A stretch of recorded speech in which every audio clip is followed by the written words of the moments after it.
what I've learned with the future is that it's easy to make predictions and hard to make predictions that are true. Jaron Lanier showed me VR in 87. I was completely blown away and I thought, oh my gosh, this is the future. The VR that we had back then is not that much different than the VR you get now. The difference was that was multi-million dollars and it costs now $100. I've been very, very surprised about how slow that has been. You could say VR is still waiting for its LLM moment. AI's 50-year overnight success.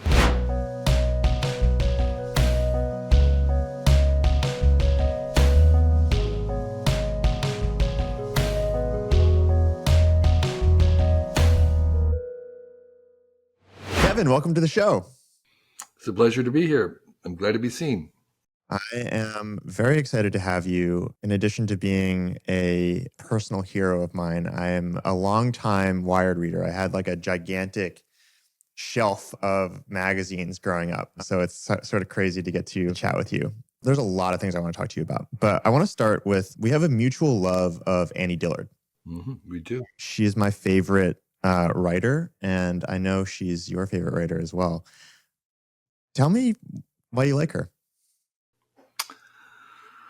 For those who aren't familiar with Annie, she burst onto the scene with a meteorite of a book called Pilgrim at Tinker Creek that, for some reason, its account of her spending some year on musing, kind of like a Henry David Thoreau intimate investigation of a creek in Virginia or West Virginia, I don't remember. And so it was just the writing and the style and the ideas and her blazing brilliance in being able to capture this into a few words. It was almost like poetry.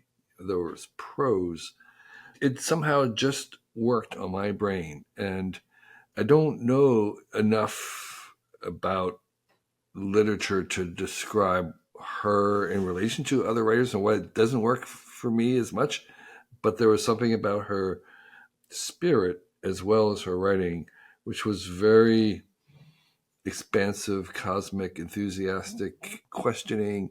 She talked about feeling as if at one point in the story that she was a bell that someone else had rung. And I felt exactly the same in response to her writing. It was like she was ringing my bell in a curious way. Yeah, lifted and struck. There's another part in the early part of the book where she talks about the tree with the lights in it. Yeah. And that moment is so very evocative of like one of her big themes, which is you can just be sort of walking around in ordinary life, in ordinary nature, and somehow like the veil is lifted from your eyes, and you can experience these moments of transcendence where everything feels like it's glowing from within. So yeah, so there was this her kind of cosmic poetic, ability to kind of take these moments, but then interstitial with that were these findings, these weird little trivia bits that you'd find in some obscure book that you would be grounded in before the next jump. It was a very distinctive way of kind of wrapping rhapsodic ecstasy with very concrete science trivia or oddities, and that combination just somehow appealed to me. Yeah, the thing I remember is she spends a long time talking about Henle's loops, which are like this little part of the kidney. Right. And it's just like, where does that even come from? Yeah, I think like she sort of zooms out to the biggest stuff and then zooms into the smallest stuff. Right. But another thing that's really interesting about her writing, and I'm curious how you've thought about this in your own work, is she spends a lot of time talking about the beauty of the world, but she also spends a lot of time talking about the worst of the world. Like there's an entire chapter on insects and how gross insects are. She's also angry about it and not afraid to be angry about it, And I think a lot of writers are usually either one or the other. Either you're like really angry or you're really everything's beautiful and awesome. And she does both pretty well. That's true. She said, I think either she said in the book or elsewhere that she wrote the book as if there was a patient of cancer dying in her room, Oh, wow. and she was talking to them. So yeah, that was uh, that. Yeah, it is not just saccharine. It's not just sweet kumbaya. It's yeah, she can be pretty harsh too, and as you said, that is part of the attraction of the sweet sour flavor. How has she, if at all, influenced how you write or edit? Well, in some ways, it's why I don't write at all, because I came across that book in the weirdest of all places. It was in a library, American library in Kandy, Sri Lanka. Wow. And I walked in because there was air conditioning, and there was a book. Why they had the book there, I don't know. But there was a book I opened up, and from the first immediate paragraph, I once had a tomcat. Like I was caught, and I didn't put it down, and it was like, I don't know what she's doing, but I want to do that. If I could do that, I would. I'm it. I'm golden. I feel the same way. Have you read any of her other stuff? Yeah, yeah. I didn't read her fiction book, but the other books of essay, Teaching a Stone to Talk, and Holy the Firm, The Writing yeah, Life. Holy Firm, and all those. Yes, and her account of the eclipse has the total eclipse. It's sort of never to be equaled. Anybody who writes about eclipse has to start with Annie's version of it. Yeah, it's so funny because like the reason I started with Annie is I love her so much and she evokes all the same kind of feelings in me that I think she evokes for you and gives me that same kind of energy to write stuff. If I write stuff after I've read something that she's written, it brings something out in me that I just love. Um and also, no one else I know likes her or even really has heard about her. Like, I feel like a lot of her work is, it's maybe taught in school, but it's like kind of the thing that you're assigned, but people don't like as much. Well, they probably also don't read the whole thing. They probably would have understood is they only get the excerpt. Yeah. It's probably some one passage about the lights in the trees or whatever. Um, yeah, it is true because she didn't really. I mean, she wrote a couple other books, but she didn't really go on to have a huge amount of work and a huge amount of output for whatever reason. I actually sent her a book that I did when I was riding my bicycle across the country. I did a haiku and a sketch every day, Mm. and I sent her the book, the original, and because I thought I was inspired by her, I just thought that she would Yeah. enjoy it, and she actually sent some nice words in response to the book and sent it back. Um, so that was my kind of my one. It was the one time when I kind of wrote to a hero. That's really nice. Yeah, she did reply. I bet a reply from Annie is probably pretty rare. So that's that's pretty great. I think I still have it. I think it's right behind me. I should dig it up and see. She did. Yeah, there was one little drawing. She said she really liked that little drawing, so that was good. Yeah. Another thing, to move on from Annie for a second, one thing that you wrote in your book, The Inevitable, that I really loved and thought was interesting is after living online for the past 3 decades, first as pioneer in a rather wild, empty quarter, and then later as a builder who constructed parts of this new continent, my confidence in this inevitability is based on the depth of these technological changes. I really love the sort of like pioneer to builder transition. Hmm. I've been watching this show. It's an old HBO show called Deadwood. I don't know if you've seen it. I haven't seen it. But it's basically about Deadwood. I think now it's South Dakota, but it was a mining town in Indian territory before it was annexed into a state, and so it had no law. And the whole show is kind of about that transition from pioneer to like order out of chaos. And I think there's a lot of resonance with sort of what you wrote, and And this, yeah, the transition from pioneer to builder feels like something that's deeply embedded into tech, even with every single wave. Like in this new AI wave, there's this whole movement of pioneers like kind of figuring out the whole new landscape, and then the builders kind of move in. Tell me about what that's been like for you to participate in and watch over the last couple decades. Yeah, there are a lot. There are always feelings of loss as the kind of the freedom of no laws, the unvarnished, the unconstrained ability to do what you want without having to ask permission. That goes away. And oh, actually, I was just I had another experience that was like that, which was Burning Man. Yeah. And I was reminded because I did a podcast with Burning Man today, and we were reminiscing about the first '96 or so, the first time I was at Burning Man when there were no streets, there were no uh, there was no adult supervision at all, there was no sense of order. It was crazy and chaotic and wonderful, but there was a second year, I think, there was somebody who died because they got run over by a car and they were just sleeping on the sleeping bag. And so it was like, oh, we need streets. Okay. And so, um, and over years and years of Burning Man, they have more and more of the layering of law and order, and they have tons and tons of police and sheriffs and whatnot and laws and the bureaucratic stuff that I had to go through. I did artwork last year. It was unbelievable. It was like dealing with somebody in India. And so, but at the same time, I think Burning Man's better than ever. And so you lose something, but actually, I think um, there's more to be gained by adding that layer of organization and structure and governance. And so, what you want to have is, though, you still want to have those zones where there's a frontier. You want to keep making new territory that generates new frontiers.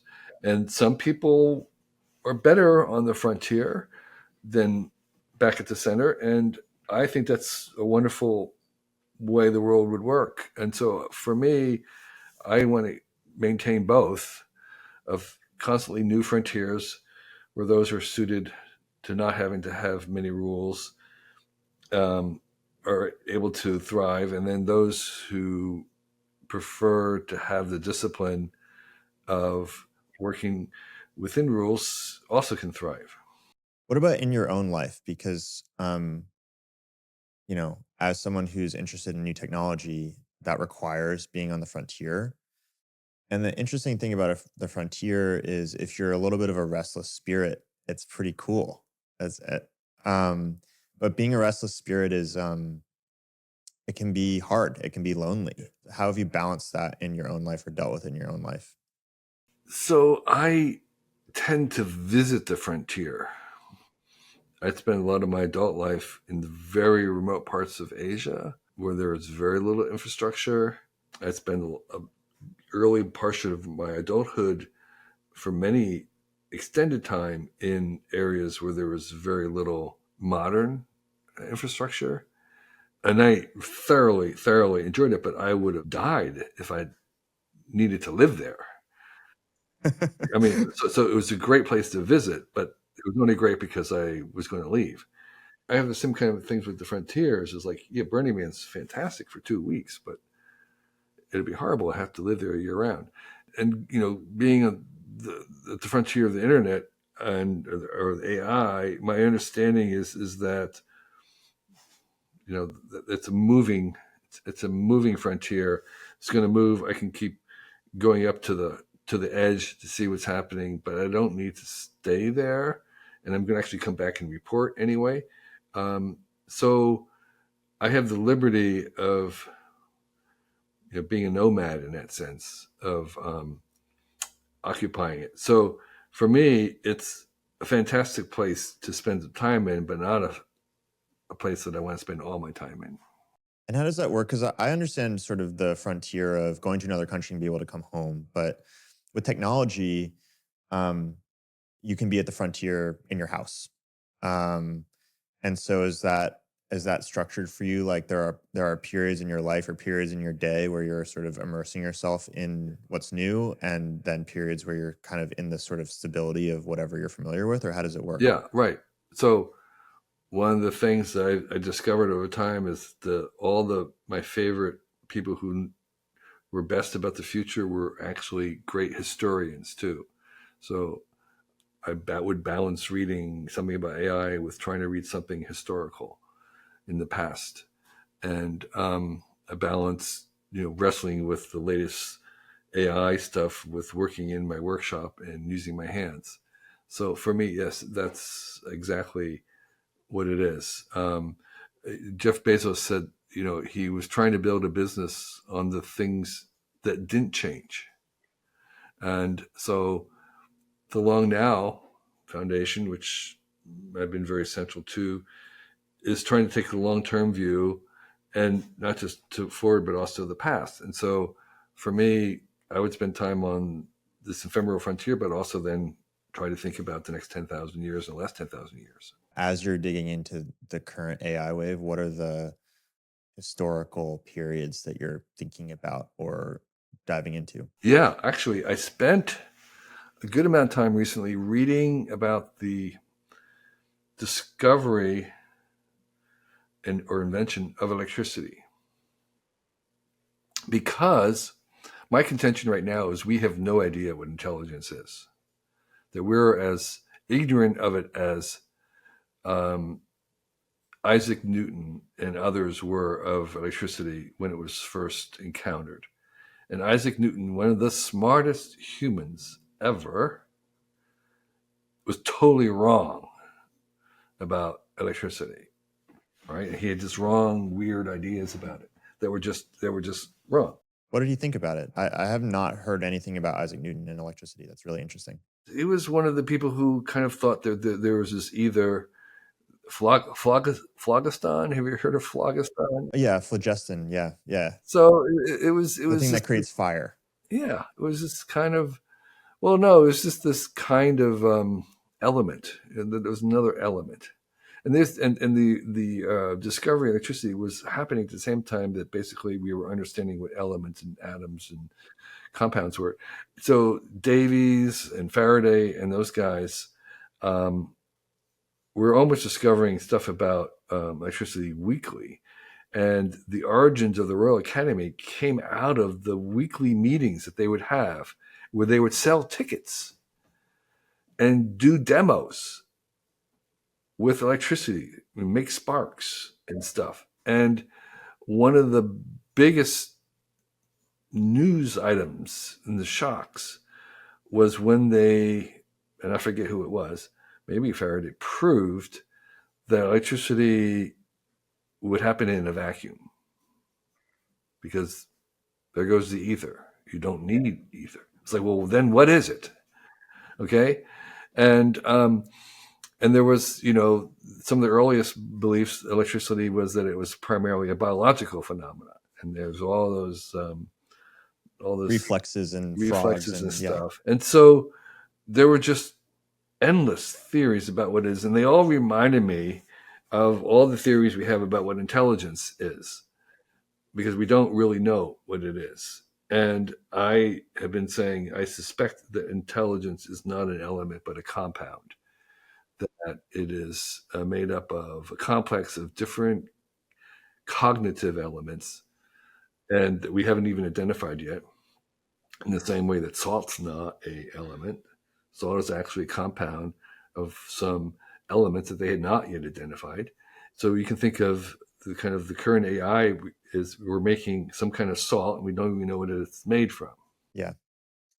I think that's true. Where it makes my mind go, and I'm curious how you would respond to this, is um, we actually do know what it is, but we don't know it in the same way that we know what electricity is.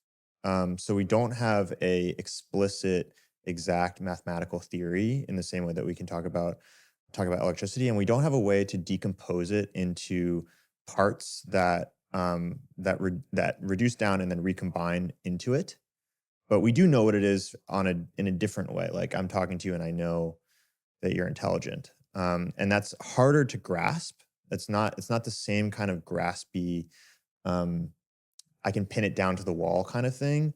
But I think that that just may be a property of intelligence, that it is sort of like this fuzzy thing.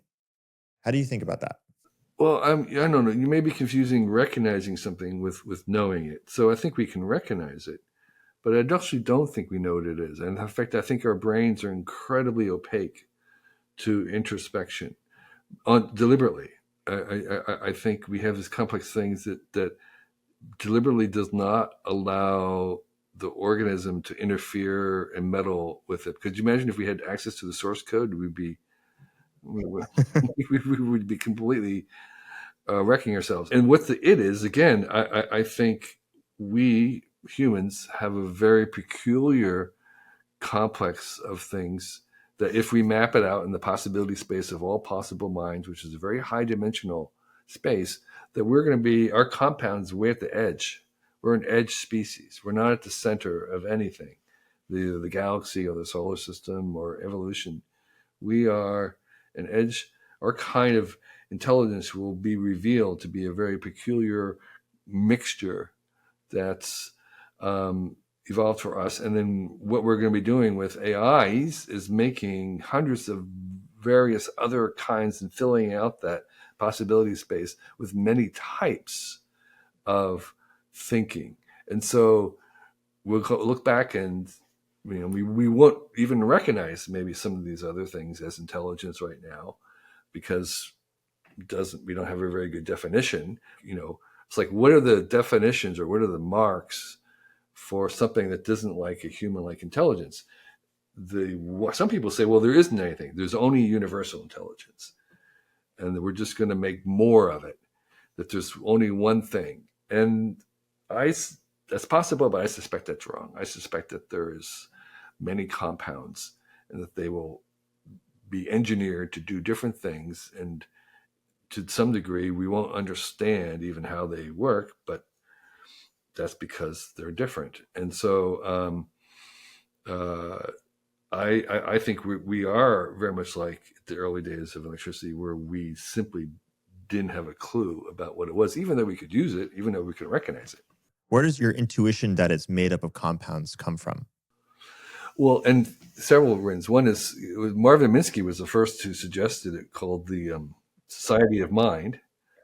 And then these days, the AIs have mixture of experts, where they are already doing that, where they already are taking different kinds of cognition and making them into compounds. And so I think we'll have various layers of this, like tissues, where you have cells or molecules made from elements.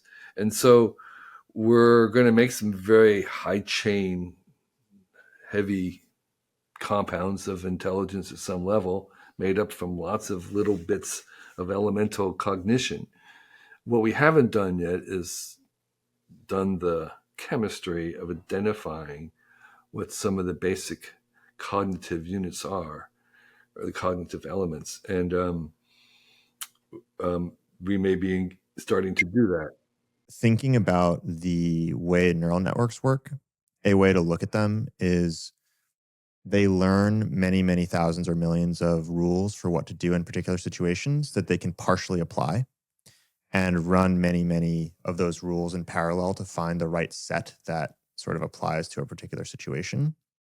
So in that case, like, intelligence is a compound of rules that are about like little micro correlations, that are applied depending on how relevant they are to a particular situation.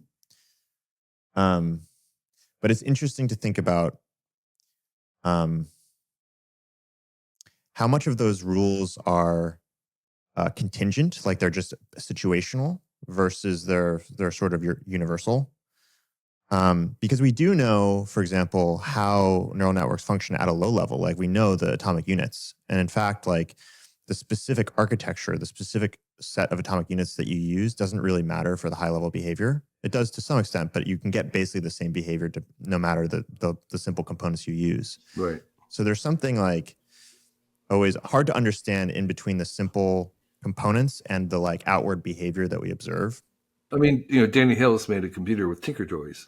So you can make computers out of all kinds of elements, logic gates and stuff like that.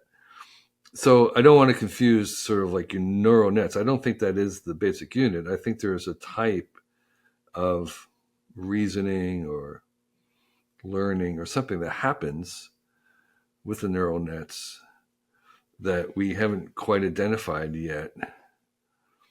That I would say that would be the element is what is that process of pattern matching, or if that is what it is, or deduction, or what's the logic, or what's the workflow for doing deduction. And it could be could be agnostic to the actual platform.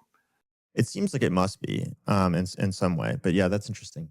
Um, One of the things I love about the way that you've set up your career, and I think probably also the way that you think about just creative work in general, is it's about being honest and authentic to who you are instead of what you think you should be doing.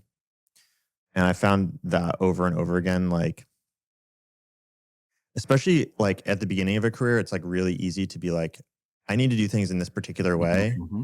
And then at some point, you're like, I don't know, this kind of, at least for me, you're like, this isn't working as well as it should. And this kind of sucks. And like, I guess I have to like do the thing that's like more honest to who I am and more shaped to who I am. And it removes all of this like daily friction. Um, so like, honestly, like hearing you talk about that in various forums over the year has been like quite helpful for me. How does that look now after many years of thinking that way? Is that still something that's on your mind that's difficult that you have to like unstick yourself from? Or are you kind of, do you get used to living that way after a while? Um, yeah, I mean, my own life was never very planned or deliberate in that sense. I had more directions than destinies or destinations. A phrase that I like, or advice that I like to give these days, is about don't aim to be the best, aim to be the only, be the only. But that was not something that I was doing consciously when I was younger. That was something that I only realized I was doing much later. And it's part of the book about wisdom I wish I'd known earlier, is that I really did wish that someone had told me that earlier. Um, and so I think I did a bunch of things very intuitively without necessarily having a grand plan about it, and so I kind of naturally move in that direction. And this idea of being the only was made clear to me first at Wired, where I was trying to assign stories that I had to other writers and often not getting any traction with a great idea that I couldn't sell to anybody. And after years of kind of trying to kill it, I would wind up doing it myself and then realizing, oh, that's because only I can do it. And that's what I should be focusing on to begin with. And so that was, so I think the clarity of it, I think I have more clarity of it, but I'm still kind of doing what I've always done, but maybe being a little bit more aware of the actual process of doing it. Yeah. I resonate very much with this, like trying to get writers to do an idea. So the company that I run, it's a media company, and it's so different from any other business because like I come from the software world, and if you have a product idea and you build a little bit of it, you can have someone else like build most of the product, and it can be great. But getting a writer to write your idea, it's never any good. Almost never. There's like the people who are good ghostwriters are like such a small portion of writers. That actually wasn't my experience. My experience was that the writers were even better. So I signed. I discovered reading at IEEE Spectrum that they were laying the fiber or fiber optic cables around the globe, and I thought, they're wiring up the newsphere. that would be a great story. So I signed Neil Stevenson to that. He just did this masterpiece that I could have never ever have done. Um, and Bruce Sterling and the other great writers, they did a much better job of writing it than I ever could have. Well, I wish I had Neil Stevenson writing for me, Well, okay, but here's the thing. This is what I tell every aspiring is get the young science fiction writers of today and give them journalistic assignments. They love it because they're born storytellers. You're paying them to go learn something they want to learn, and they'll come back with something amazing. I think that's the key thing. And what I'm more talking about, rather than like I've worked with a lot of like really talented writers. Everyone that I work with, I think, is super talented. But trying to get someone to write about something they don't really want to write about, it's never going to be that good, in my experience. Well, yeah, but yeah, so you have to match to something that they're interested in. So, um, yeah, that's the trick. I wasn't making them write something they weren't interested in, but I was, and sometimes that's how the conversation would start. Okay, what's something you're really interested in, that we can help make happen, that we can pay you to educate yourself in, and we could jointly come up with an idea. And I mean, if I was running a magazine, that's the first thing I would start doing is finding the youngest science fiction writers and giving them assignments. I should look into that. Well, mostly I just find people who write good tweets that I find Yeah, interesting. that's fine. That's a good way too. But uh, find someone who can tell a good story and has a little bit of a um, ability to kind of fantasize or whatever. So um, and Neil was not Neil when we were first starting. He was still at the beginning of his career, which is of course why he agreed to it. Yeah. One of the things you talk about a lot is being a reluctant writer, and born editor. And just getting into AI for a second, one of the things that strikes me about AI is it puts you into editing mode much quicker. Yeah, it does. How has that worked for you? It's been great because I can get over that big hump. Just kind of helping get something on the page and starting to work with and kind of illuminating the spots that I'm most ignorant of. And yeah, for me, it's a really great way to start. Is there anything that has worked particularly well, like as part of your workflow, to get it started? Um, well, I use it for I use some of them for research too, and that's another way. While you're researching, you're summarizing stuff and synthesizing. So there are these elements that begin to take place. It's the LLMs are really good at organizing things, and that's another. See, I'm not that organized normally. I don't. I kind of I'm a gardener rather than an architect in terms of things, and so I can get a little bit more further along in thinking about it in an architectural way. Um, so for me, it's a great way to start on things. What are you using day to day AI wise? Like which models? I'm using mostly OpenAI right now. Do you use any particular one? Like, are you using 4.0, 03? I have the O1 Pro. Do you like it? Yeah, I mean, I've done some of for very deep research, and it's astounding. I'm just reminded again and again that this is a skill. Using him, getting the most from him is a skill that will take your 10,000 hours. And it's definitely not just pushing the buttons. It's not just clicking. And so it's very apparent to me that, I need to spend a lot more time whispering and understanding how it is and how to use it. And so my needs right this moment are not so that I'm using that level of research every day.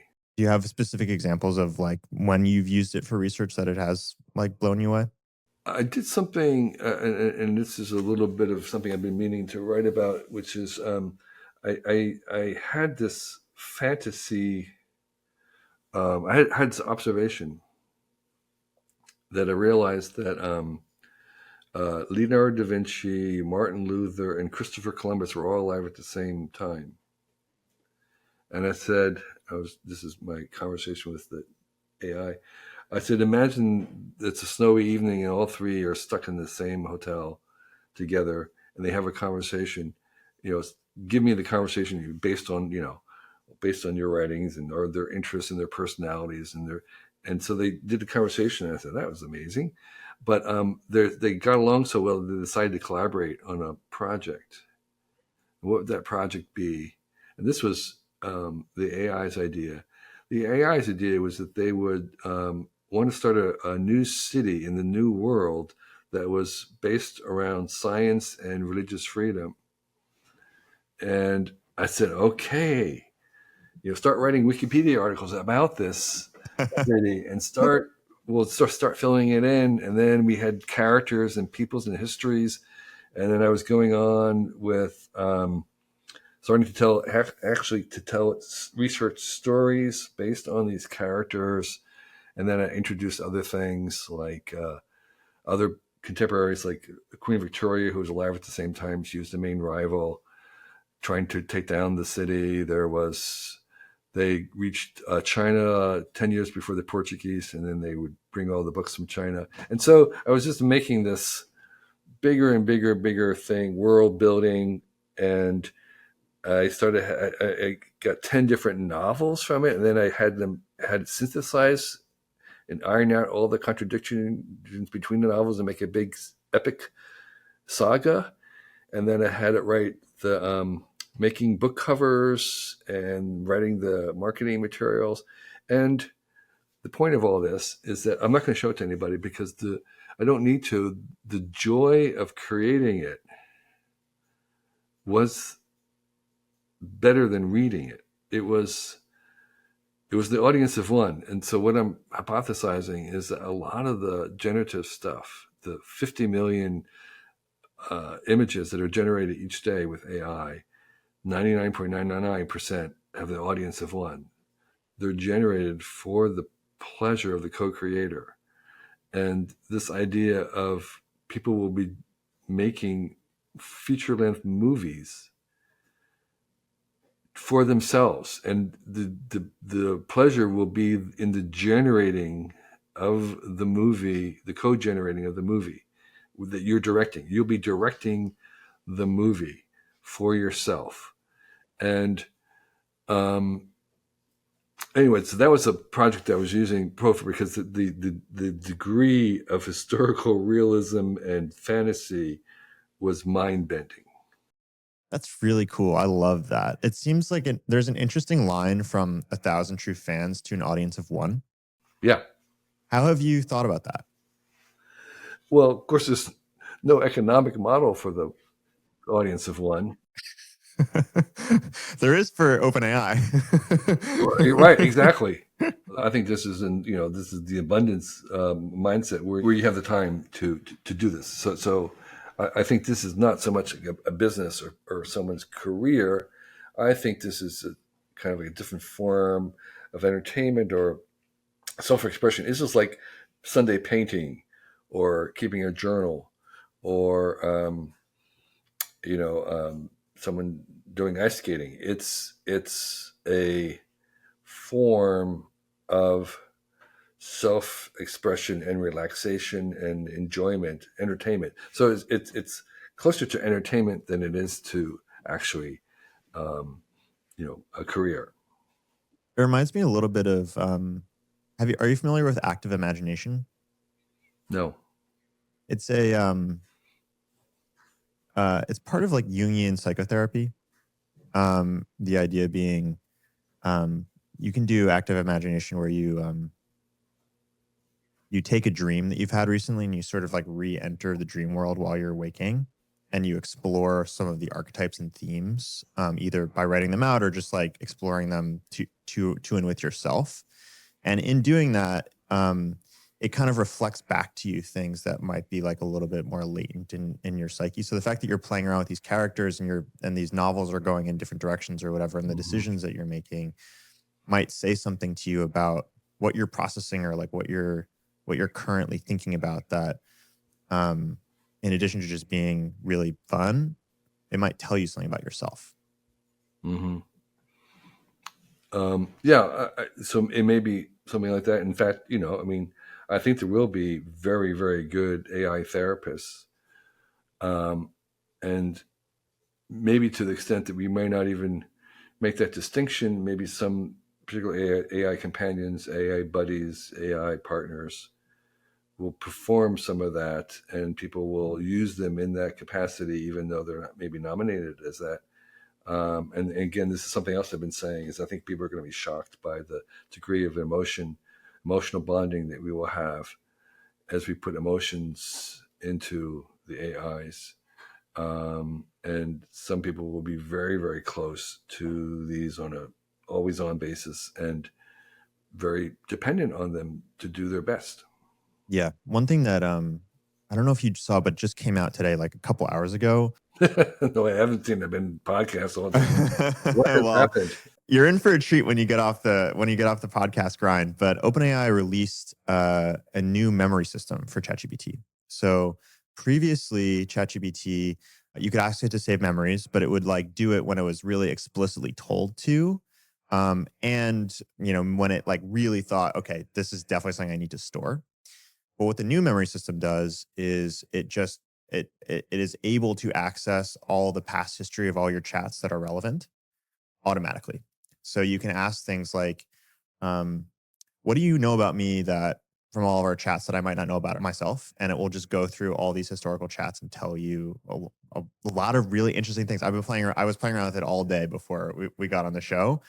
I think I think you'll really like it. And I think to that sort of emotional attachment point, I want to use something that feels like it knows me. Sure.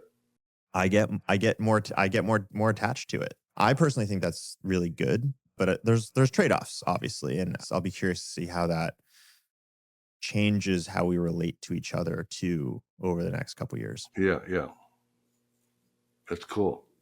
I've noticed that you're also doing a lot of tweeting with it looks like AI generated images. Are you using native image gen for that? I think they're mostly Mid-Journey. Midjourney. Yeah. Which for me, I just have a habit of that. It's comfortable. Um, I know Dolly. I mean, not Dolly. The chat now has some, which I've tried, and it's pretty good. But I actually like the public aspect of the Midjourney Discord, where you actually, it was a huge, quick learning curve because you're seeing what the prompts other people were doing and how you could get there, and I like that public aspect of it. Yeah. I'm curious if we zoom back out. Um, you've seen a lot of different technology waves.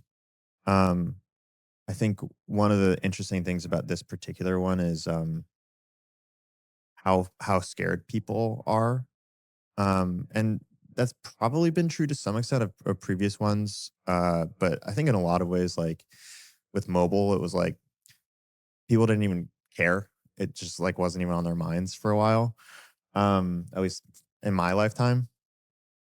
Um, and I'm curious what you've learned about like seeing all these different waves come and go, like what you've learned about the future and how to think about the future.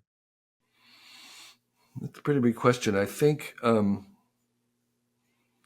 first thing I think about all the places that I was wrong. Where were you wrong? Oh, so many times. I was very wrong about VR. I saw Jaron Lanier showed me VR in '87, something like that, in his lab, and I was completely blown away. And I thought, oh my gosh, this is the future. This is amazing. And to be clear, the VR that we had back then, which was 30, 40 years ago, it's crazy. I can't remember. It's a lot of years ago, many decades, is not that much different than the VR you get now. the difference was that was multi-million dollars, and it was now $100. That's the main difference. It was not that it was actually that much better now. It is better, but it's not a million times better, but it's a million times cheaper. And so I've been very, very surprised about how resistant, how slow, how how slow that has been, because I really expected that to take off. Um, I was wrong about eBay, just as a trivial example. I thought I don't get what's it's who would use this, and I just didn't have the imagination to see it. I was early to blockchain, but I didn't think Bitcoin was really going to be much. I didn't understand. I didn't foresee the way in which it became this store of value, and I expected, like everyone else, that it could be used for micropayments. Um, but it was I didn't understand, or we didn't appreciate, or we didn't know how expensive it was going to be to do a processing, and so my expectations about the role of blockchain. I also thought that we would have more of a headway into things that were not financial. And again, so blockchain became completely overwhelmed by the amount of money in it, and it became about money and finance. And I was thought that it would be used for things that had nothing to do with finance. And that really didn't happen. So, so that's when I think about what I've learned with the future is that it's easy to make predictions and hard to make predictions that are true. Well, if we go back to those specific cases, it seems like there was one case where you were like, "This has definitely got a future," and and two other cases where you're like, "This, not, I don't think these are really that great." And what do you think you missed? Let's talk about the first one. You're like, "This definitely has a future." What do you draw from that? What do you think you missed there that made it much harder than you expected to get people to adopt it? I think it required a lot of biology and understanding, or being able to work with biological things rather than just our mind. You have focusing on your eyes. You have just the weight of the thing on your head. There's just a lot of biological things in addition to the hardware things. You have hardware biology, and that is just going to go slower. And so one of the things I take from that is I think the arrival of robots is going to take a lot longer than people think, because we have a 25-watt supercomputer and a quarter horsepower engine, and there's no way we can do all that kind of stuff with that kind of efficiency anywhere close to that. And so the amount of power that we need to either compress or to eliminate by making more efficient things is a huge gap. And so that, again, that physicality of it, particularly around our bodies and stuff, or near the scale of our bodies, I think is going to be a lot slower. And that's what I've taken away from the thing, that what I've learned about VR is that it's going to take a lot more time than just making AI. Hmm. Well, that's interesting because I was going to bring up AI as an interesting parallel example where it also took a lot longer to do AI than we thought it would, but then it just all seemed to suddenly happen in like 10 years. Um, and I'm curious what you think the leading indicators are for something like, okay, so AI didn't work for 50 years, and then like suddenly in like 2010 or so, it started to like, there was some like glimmers of hope, and then ChatGPT a couple years ago is like, really, wow, this is a thing. In VR, like if we wanted to measure where we are in that cycle, do you have a thought for that? Yeah, I mean, you could say VR is still waiting for its LLM moment, right? Where there's some technical breakthrough in the lenses, or focusing, or something, or projection that allows for that. So it's interesting too that the LLMs were kind of not working on reasoning directly. They were doing language translation, and they noticed that there was some reasoning happening in language translation, which was completely unexpected. Um, and maybe the key technology for VR AR will come from somewhere else, but it hasn't happened yet. It doesn't look like it's happening right now. Um, so yeah, AI is it's a 50-year overnight success, and What about going back to the other two examples? So eBay and blockchain of like, hey, like, I don't, this isn't really that interesting. right. So eBay, um,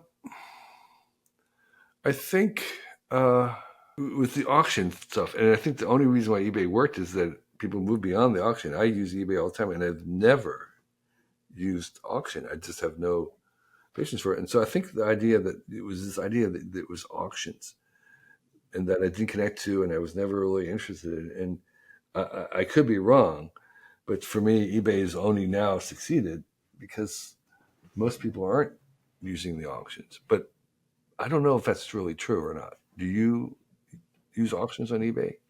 I got really into eBay when I was like 10, and I was like, I want to sell everything in my dad's garage, you know?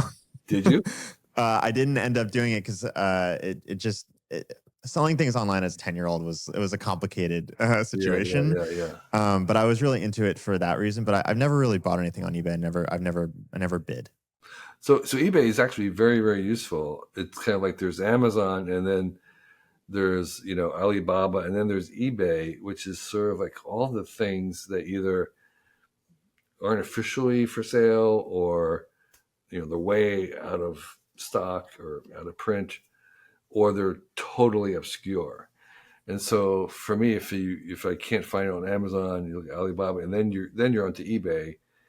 Etsy is another level, which is like handmade stuff. But eBay is really good for like really obscure stuff, and then they do have the option of auction, but I never used it. But anyway, so for me, the thing was this idea of auctioning for everything. Didn't seem like that was going to work.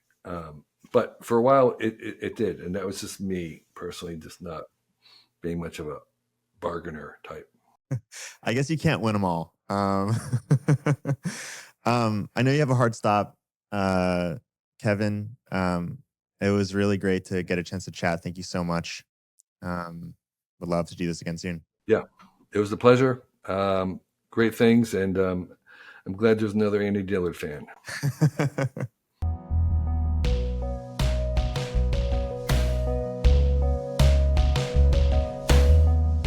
Oh my gosh, folks, you absolutely positively have to smash that like button and subscribe to AI and I. Why? Because this show is the epitome of awesomeness. It's like finding a treasure chest in your backyard, but instead of gold, it's filled with pure, unadulterated knowledge bombs about ChatGPT.